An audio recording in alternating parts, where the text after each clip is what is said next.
The dictionary definition is an intense feeling of deep affection, that old devil called love.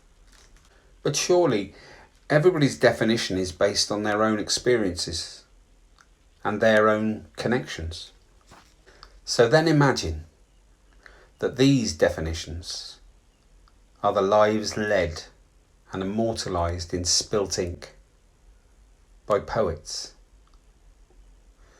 Well, this is what you get. Hand meets hand on the clock halfway through the night, and I, in my kitchen opening a window, stretch into a countryside highway of how I should have loved you. Pothole eye-opening and curved into an endlessness behind the horse barns and old farmhouses, where proud deer and pride itself know not to stride on, where we'd go for walks occasionally dressed in our Tuesday's best. I should have loved you more on those Tuesdays. The air reeks of what longing turns into once it's digested. I am standing in my kitchen and the air reeks. So I close the lid of the waste bin. A hand makes another move and I wish it was yours on the phone dialing my number. But I narrow into an alley, the width of that possibility, and always the sting of that odor. You are too far gone.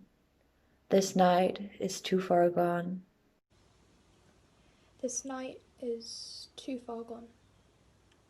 Hairs caught in the headlight glare move hush-footed up the moss bank. And time passes, but I can't be sure. I split my headphones for an excuse to sit closer. And a song about petrichor comes on.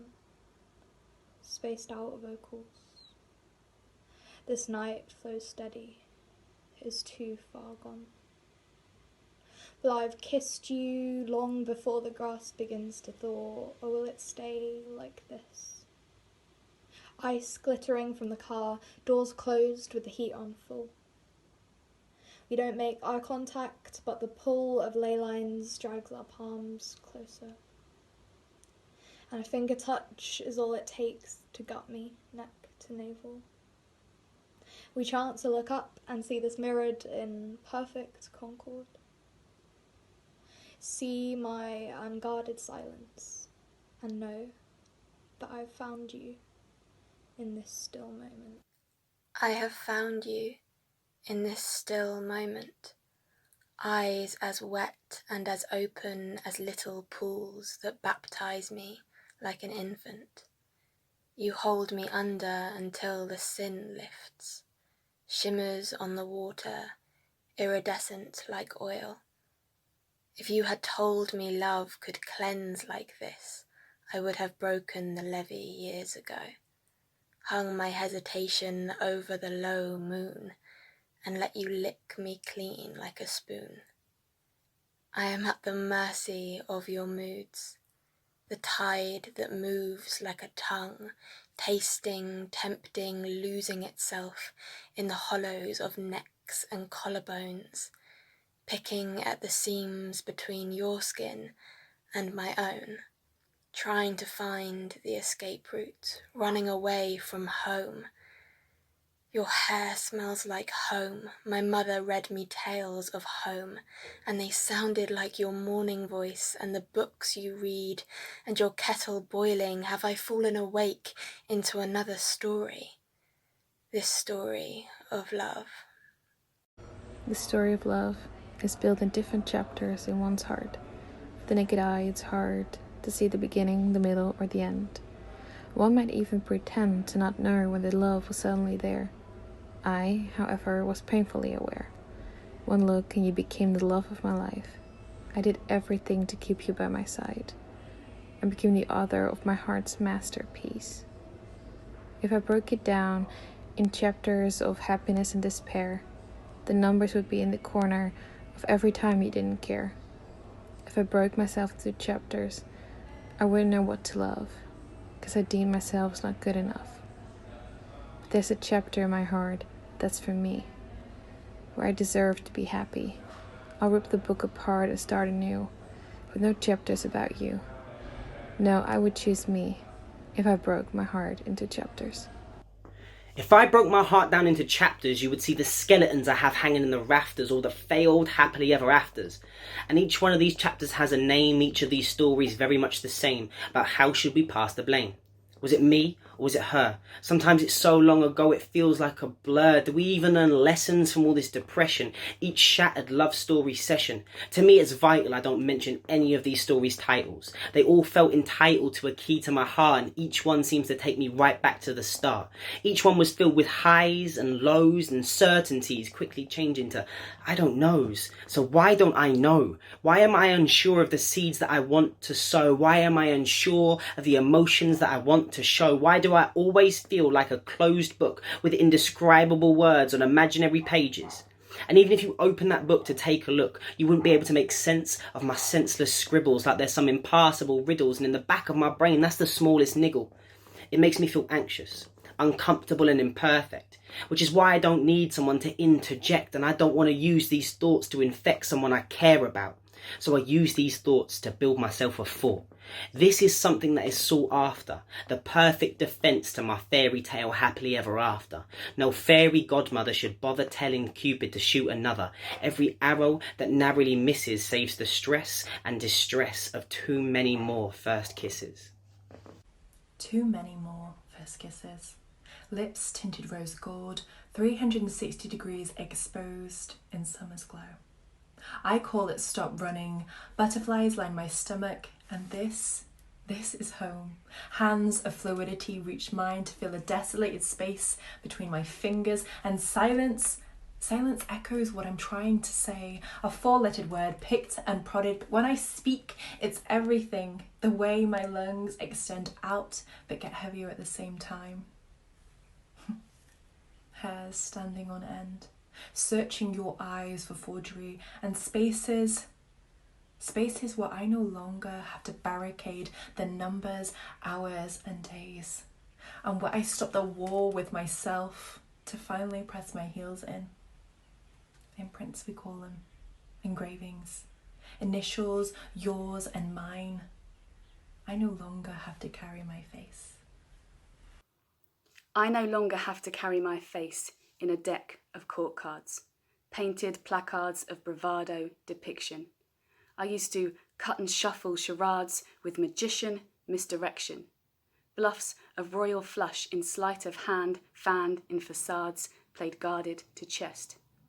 Breastplate deflection of archers' darts shot from all directions by snipers winged and armed. The house makes no exceptions, always garners the final laugh.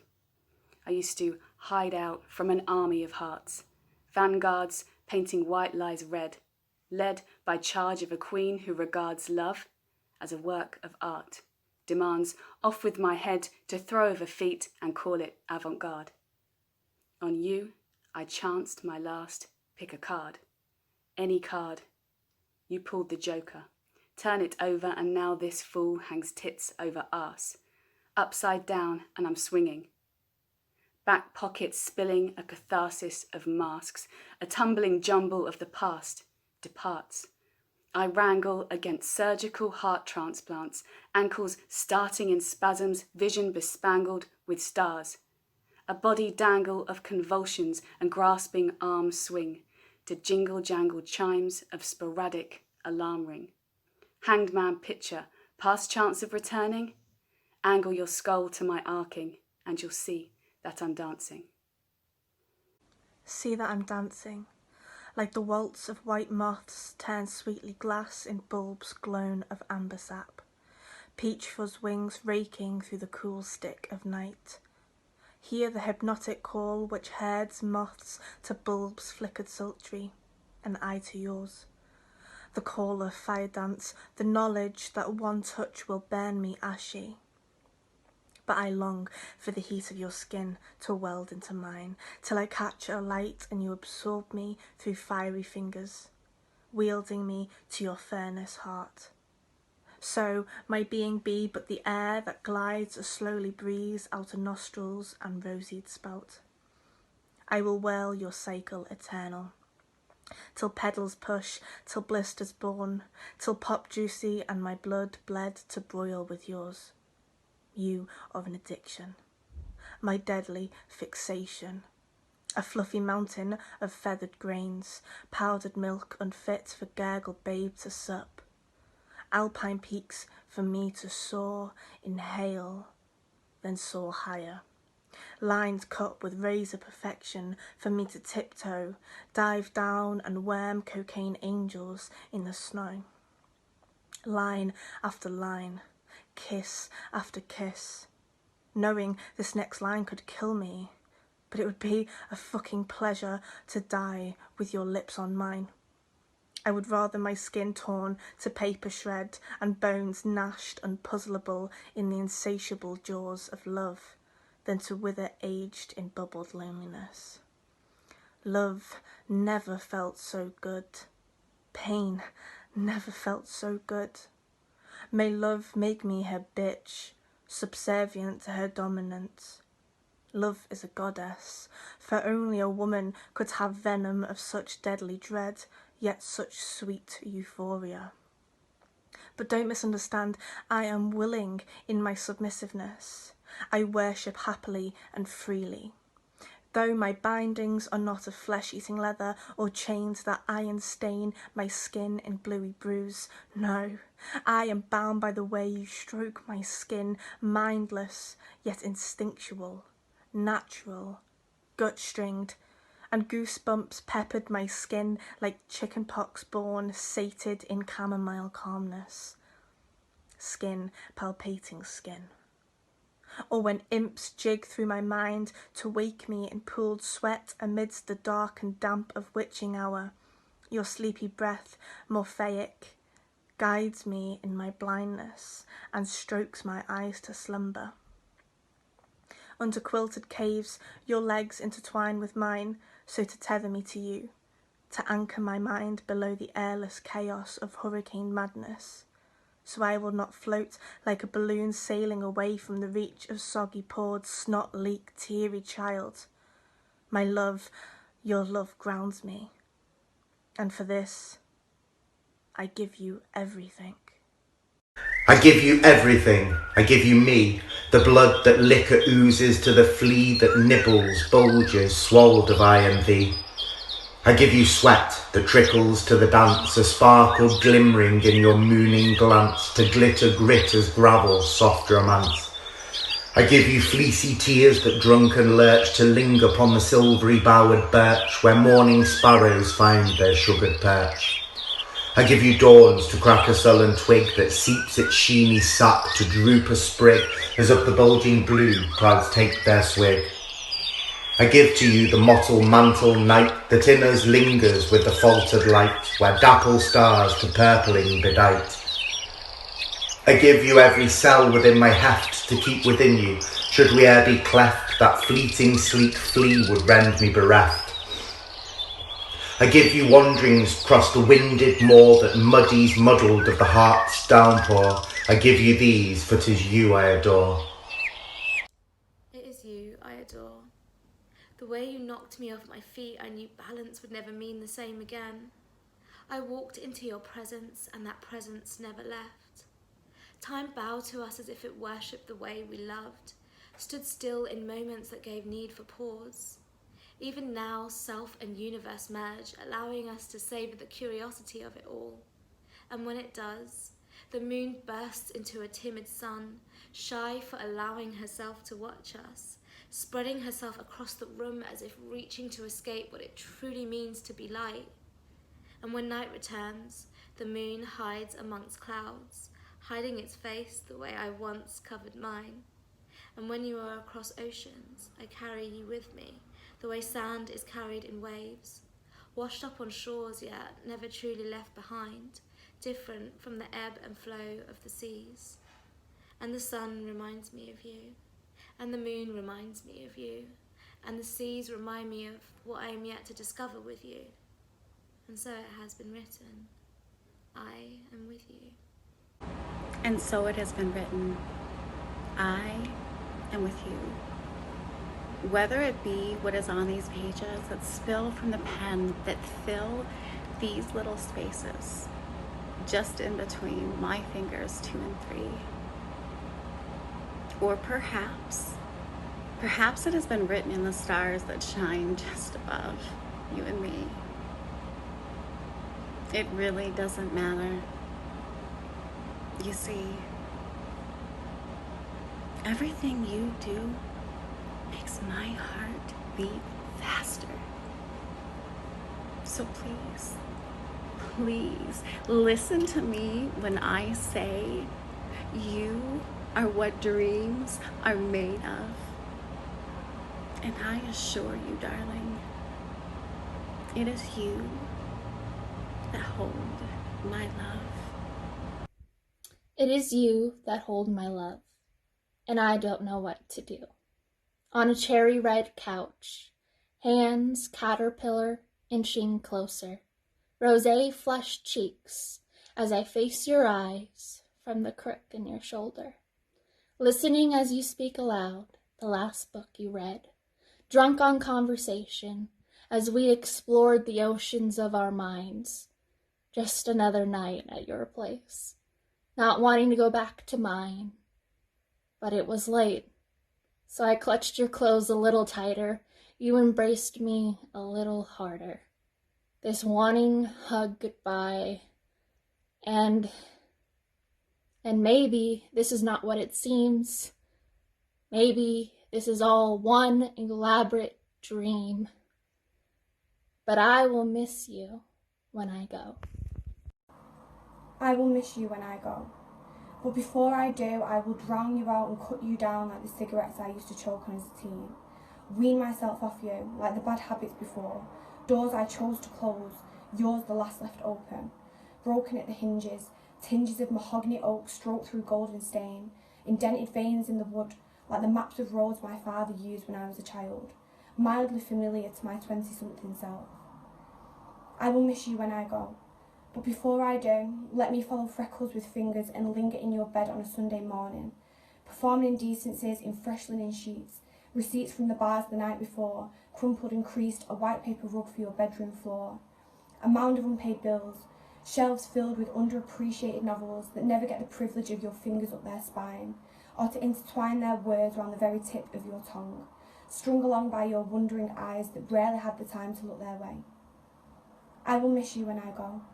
But before I do, beg me to stay. Lay down your love with your heart on your sleeve and beg me to stay. Beg me to never leave as you trace your number on the back of my hand so I can call when I land and demand that you never call again. Refrain from crying as I do. 'Cause who was I kidding when I said that I never loved you? Who was I kidding when I said I didn't love you? I tried to ignore your siren's call, but it encompassed my senses in all directions. From first I open message check to the last battle of my weighted eyelids, spinning top, analysing my pulse, pinching morality, just to make sure I was in control. This just isn't for me, I thought. I'm okay being the troll who lives under the bridge. I'm just not that into St. Valentine prescribed swan songs. I'm too inferior to be trusted with the psyche of an angel from above. Still, day after day, obsessively checking, blue tick anxious, awaiting a connection from someone who I've purposely deterred from taking my unfit for human consumption remedy. Likeness of a stubborn wolf pup determined to survive alone without guidance. Until the curse of COVID forced the control freak within me to relinquish a self-imposed trust embargo. And when my darkness finally met the aura of your Borealis, all control melted into a singularity of our love.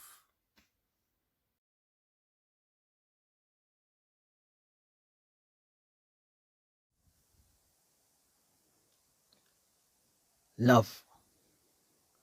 Suck my fingers right down to my bones. Get sexy with it. Love.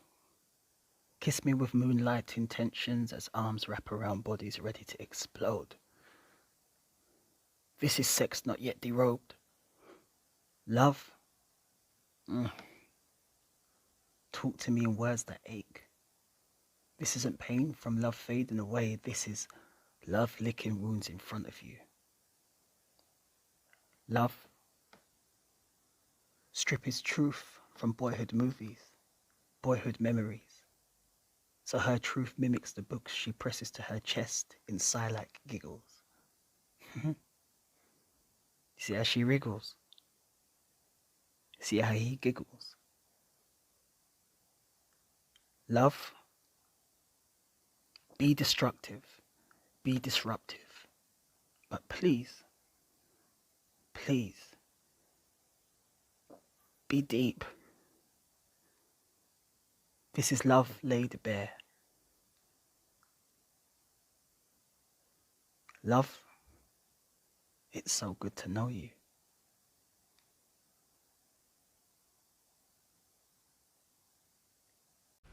My intermission ended, all because you said yes. Yes, you would meet for a coffee, in a Costa on the second floor, jeans I wore, white shirt and a waistcoat.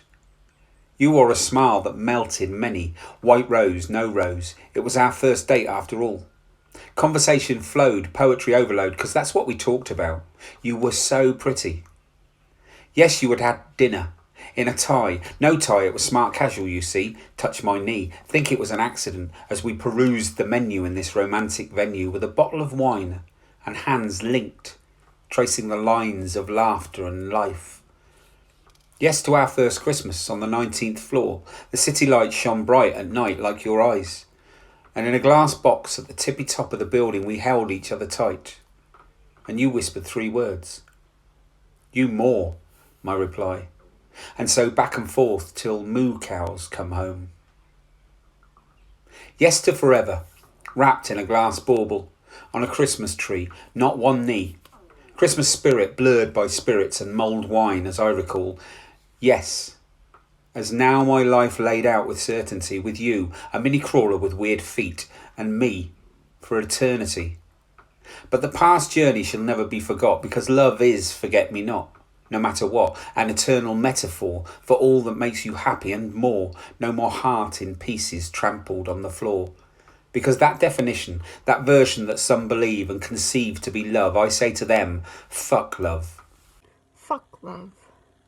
And what I mean is, fuck love that leaves. Fuck love that comes with boundaries, with walls, with fear, with barbed wire words that knife the heart, stones against the skin. Fuck love that begins with me and not we. Why do I have to save us? I've read The Giving Tree. I know what true love means. It means swallowing sacrifice until there's nothing left but stumps of grief. Love is what tears at our seams, brings us weeping to our knees when there's nothing left but dreams. Fuck love for making me believe in possibility and reciprocity, in forgiveness and rewilding all this wiring from these mind caverns of emptiness. Fuck love that doesn't believe in us. I believe in this. I know the human heart is boundless.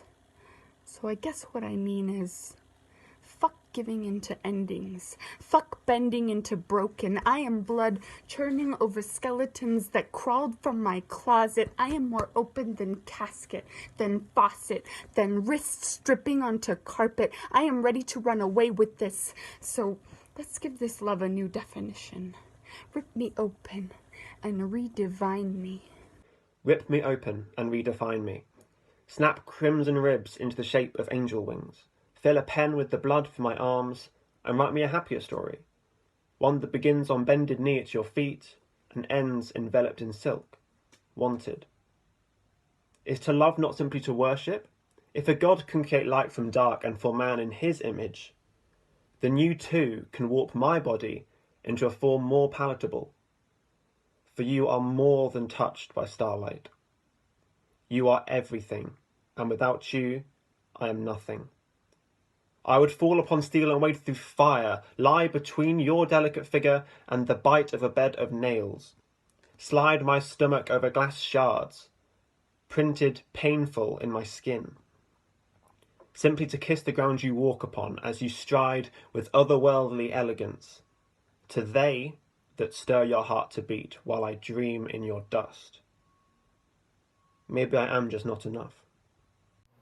Maybe I am just not enough. The words linger in my mind long after your presence has vacated the premises. Maybe I am just not enough. The words play on repeat like a broken record. Maybe, maybe, maybe, stuck in an endless spin cycle, a never-ending reminder of my inability to ever fucking be enough. Maybe I am just not, and as I bend down to pick up the pieces of this broken, bloody mess of a heart, as I lay upon the ground, I begin to make a list. Not pretty enough, not smart enough, not funny enough, not sexy enough, and maybe I am just like any girl collapsed in this mess of muscle and flesh, which barely beats upon the ground, needle, thread, stitch. These blood-covered hands trying to assemble this excuse of a heart back into something whole, and finding the pieces just don't fit together the way they used to. Maybe, maybe, maybe, and slowly I realize that maybe they aren't supposed to. That you were never here for love anyway. That even as I fell, you were never down below, arms outstretched waiting to catch me. And maybe, just maybe, you were only here to break me. So that I could finally come crashing down so fucking hard that I'd have no choice except to lie within the broken wreckage of my whole self, long enough so that it feels familiar, like some sort of sick and twisted deja vu. This reoccurring nightmare of you and me and this thing I've labeled love one too many times. And so I finally free myself of these toxic fairy tale thoughts and poisoned dreams of what could have been. Leave the words, maybe I am just not enough, to die on the ground as I rise, and in the eyes of a lover who has been waiting ever so patiently to bear witness to the truth I now hold self-evident, I thread the needle with the knowledge that I am, and have always been, more than enough in the eyes of love. More than enough in the eyes of love, but am I enough for you? Am I worthy of love? I'm hungry for love, but am I enough for you? You deserve all my trust, all my smiles, even lust, but am I enough for you? I'm sure that I am, be assured that I am, but am I enough for you? It's funny how when I shut my eyes tight at night, your visage dances before my pupils. Though darkness caresses me with a velveteen touch, your image still burns through naked pupil, and I feel stripped bare, naked, and utterly yours. I keep your smile in my pocket and reach in to hold it when I feel at my lowest ebb. Happiness is like the tide, flowing slowly in and slowly out once again. By holding on to your smile, I hold on to life. I will stay here forever, clutching onto your shadow, embracing your essence. Your tenderness talks to me and will reveal every delicate detail until time itself is stretched out to an absurdity, because love is a conversation spanning an eternity. Love is a conversation spanning an eternity, a language individual to all but spoken by everyone, communicating in a fine balance of compliments and criticisms until we are drunk on a feeling so deep you could not feel the bottom with stretched toes, drowning in eyes which see everything and do not blink, falling dangerously further and further, hearts struck by fortune's arrows. We, two pawns in a cosmic game of matchmaker, predestined partners in a celestial dance. Venus's influence of honeyed laughter and crimson jealousy, enveloping us in her rose-scented embrace, whispering in our ears with velvet-edged words. A game of flattery and flirtation, tongues taught in lessons of agape as winged Eros plays with us all, watching the inevitable struggle of one heart split between two souls, each seeking a missing reflection, a mirror image, each the fated half of a perfect whole. So how disappointed destiny must have been when, without saying a word, you made it clear our hearts were a different shape. You made it clear our hearts were a different shape. Two split zigzag locket halves, two splintered to be cut for each other. For your heart forms a silver half cut for another. My whole heart cannot form the half heart to match yours, for our hearts are a different shape. So our half hearts cannot join to make a whole, for there will always be a hole left gaping when my jagged lines do not align with the cuts that edge your half, the cuts that she left in your heart. She, the knife-hacking, jagged heart-cracking, wretched, cheating, beaten so barely beating, machine-eating winner. For, although she is a sinner, it is she that you still confess to missing. It is she for who I think that you are smitten. Your battered heart is still shaped for her, so is not shaped for me, me who, therefore, cannot be shaped for you. You who made our hearts' incompatibility as clear as the distilled vodka sipped sneakily from your teacup. The distilled liquid sipped to drown the hurt in your heart, to flood and so to fill the hole she left after leaving. Or actually, when I'm saying this, what I'm meaning is your message was clear, but not conveyed clearly. For I did not hear my understanding as words from your mouth, but instead found it from reading between the lines in your text. Saw it lying amongst lyrics and later hiding in the empty space around the single word replies that those once lengthy, once loving lines shrank to, until lack of directed reply clarified in my squealing mind my thoughts. Stop. Of course, I know that for you and I, all this talk of heart halves is half true. It is not our whole truth. After all, I believe you in all that you said. I do. So maybe it is more correct to say that our hearts cannot create complementary halves because your heart is too shattered, so battered to form a whole half that can fit interlock support another. Maybe love, maybe life cut your heart in half, and it is self-love that sews the cracks that they, the barely beings that I detest and wish I could screech at and teach until my lovingly exerted, fiercely protective energy gladly eats my last breath, that they tore apart, back together. It seems that a heart must be whole before it can commit to be resplit to fit another. Resplit to fit another. The first time I changed myself in the name of love was age 6. I'd been paired up with my classroom crush and instructed to color a workbook about penguins. I was so head over heels, as any first grader could be, that I told him we could color the sky whatever color he wanted. Yet my hand itched for the blue pencil. He chose purple. The second time that I changed myself in the name of love was age 14. Sitting next to a boy in social studies, I noticed he loved A Series of Unfortunate Events, a title that would cruelly foreshadow my later exploits. So I rented a copy and made sure to place it on the corner of my desk. He noticed, said a few words to me, so I finished the whole series. The third time I changed myself for love was age 17. I was with a boy who thought himself a man, and I didn't realize the danger of that delusion.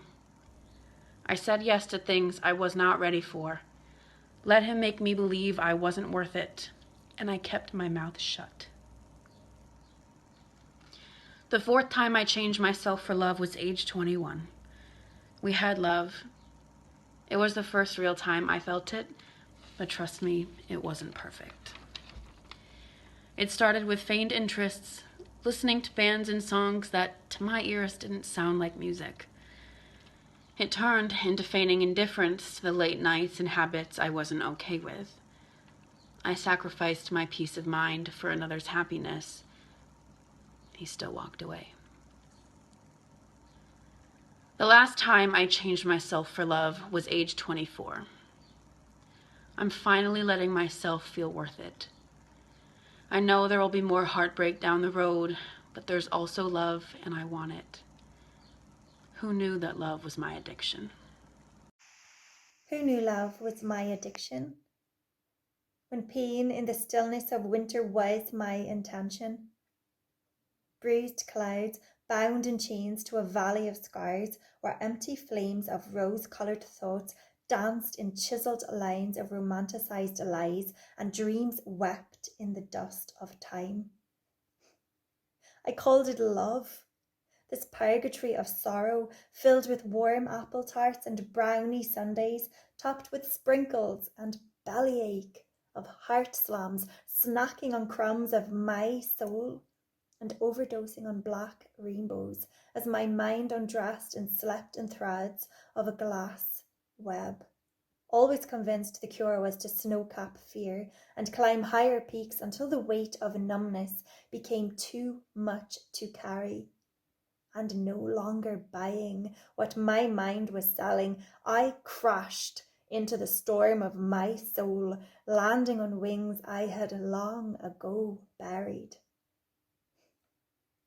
And so, under moonless skies, I run barefoot, no longer chasing the light that shines within, where stars awaken, and in my heart, finally, I let love breathe.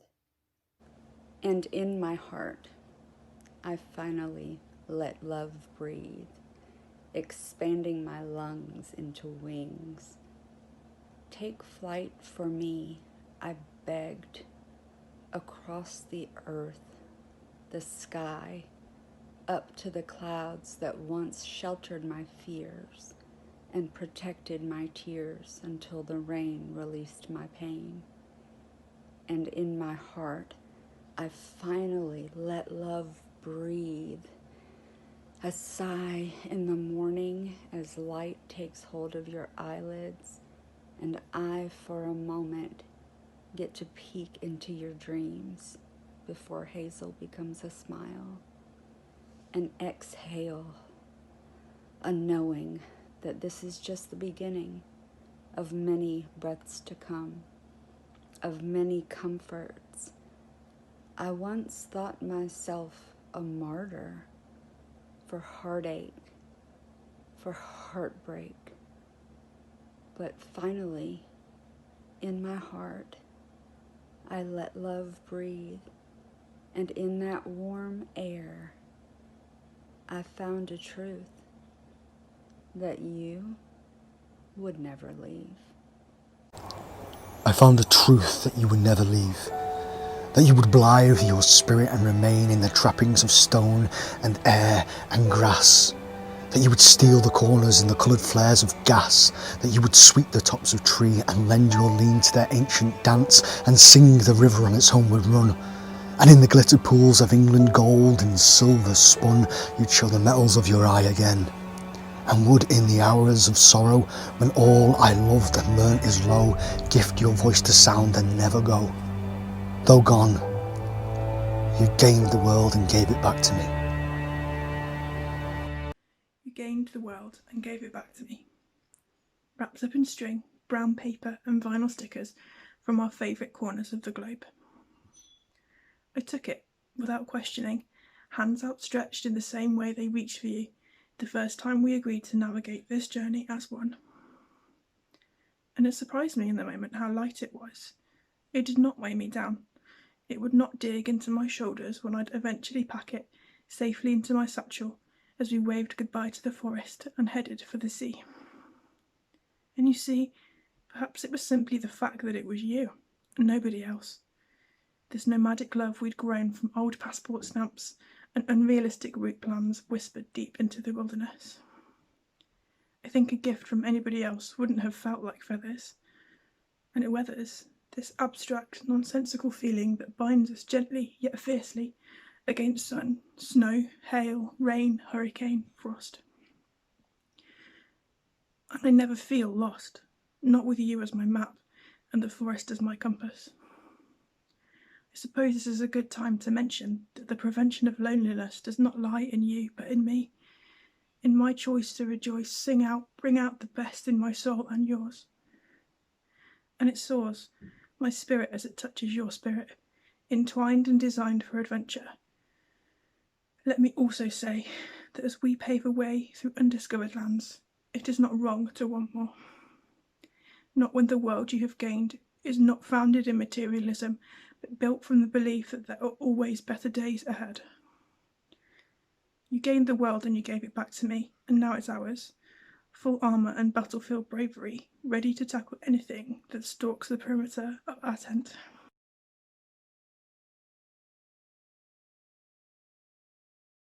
Why do they choose the thistle?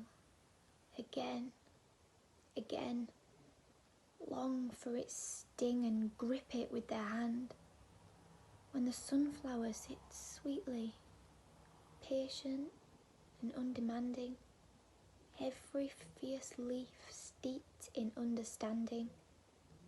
The thistle, uniquely pretty, though painful to the touch.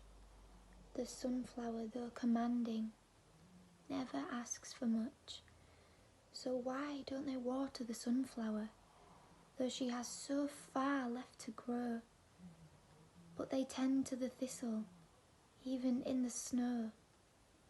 It seems the sunflower is destined to grow alone. Watch the garden blossom, but with no roots of her own, whilst the leaves of all the thistles are nestled in care.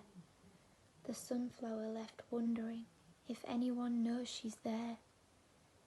For her, they trim her leaves.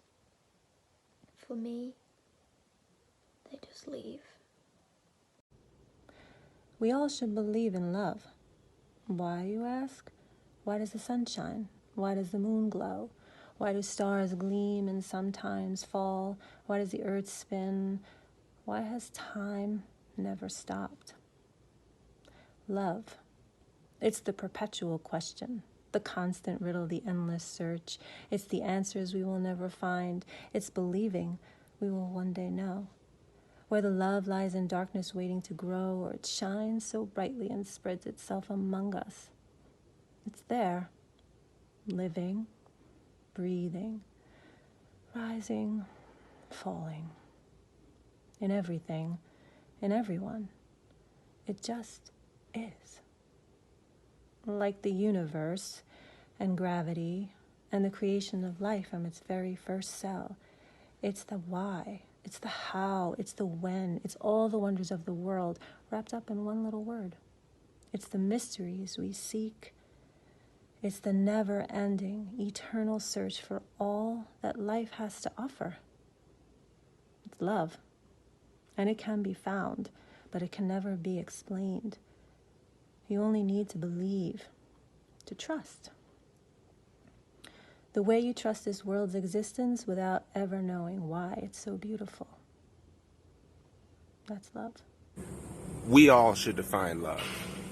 Like when the sky bends its blackness, twisting tranquility with fists full of hearts, rinsing on the reddest of requiems to reign over parades and protests, where puddles are perceived as evaporated emotions, just like my daily dose of grace where Hail Mary knows her place. See, she shows up in a flash but never shows up in my face. That's why I've defined love by the grimace in my stare, all these spaces in my eyes for a witness I should bear. Love is fast, love is where, the place you left it, love is there, with a mouthful of mountains, breathing landscapes aloud like a breath of fresh air running wild through a child. See, I've seen pictures and pieces, been as puzzled as peace is, toward a smorgasbord of lords and chords wrapped in faith and forced to war on each other out of love till we've seen the millionth point of view.